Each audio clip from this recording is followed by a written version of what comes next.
In the state of Colorado, people of color are 3 times more likely than whites to be arrested and charged for cannabis-related incidents.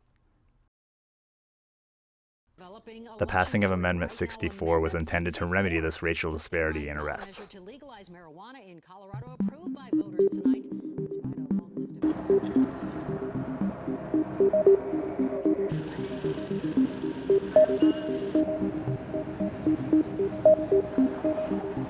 We also have more personnel on staff to really make sure this is the biggest celebration of cannabis across the nation. And the cop pulls me over, and we go through the process. I tell him I don't want to take the breathalyzer. He was younger in age, and he had marijuana on him. I was pretty much one of the only darker colored people in the area. He tells me, okay, well, I'll just take you down and arrest you. He was arrested at that point. And because of that, I got arrested twice, actually, for possession of marijuana under 50 grams. He actually goes in my glove box, and I had a half a pound of weed in the glove box. The arrest was actually pretty physical. They actually ripped me out of the car and threw me to the ground and had a knee in my back.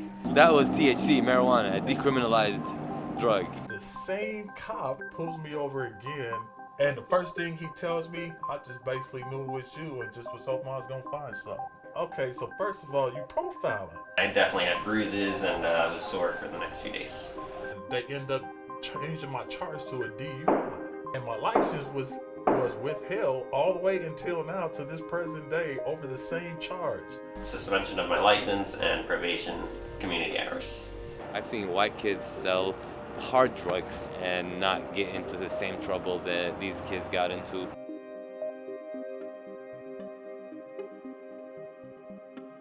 Cannabis prohibition in the United States first came about in 1937 with the Marijuana Tax Act. It was really largely the result of one person, a man named Anslinger, who really without much national fervor managed to convince Congress to make marijuana a prohibited substance in the United States.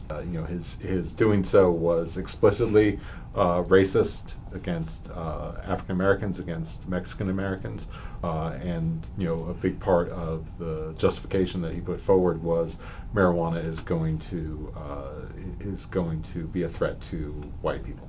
Marijuana has been a criminal substance in the United States since the passage of the Controlled Substances Act in 1970, really pretty explicitly a reaction against the 1960s and the drug culture.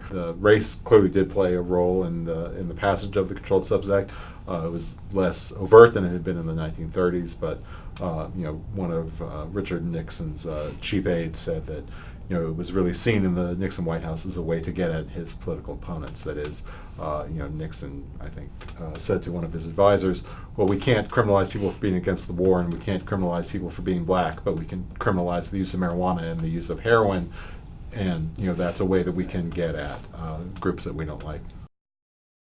I am the founder and lead influencer of Influential X. We are dedicated to creating influential experiences rooted in cannabis education, advocacy, and social responsibility. We raised money for this event, for National Expungement Week here in Denver, but it really is to highlight and to help people that have been persecuted by the drug war, by criminal charges. Once you have a criminal charge on your record, your chances for applying for jobs are limited. You can't apply for financial aid. You're skipped over in the job interview process because you might have had something happen to you, possession, criminal charges. And so with a National Expungement Week, there was a charge, especially within the community, to help do record sealing. That's what we call it here in Colorado. We were able to help record seal some of these minor drug offenses for some people so that then they can get back and apply for financial aid and really get back into the community and really feel that they they're at an equal playing field.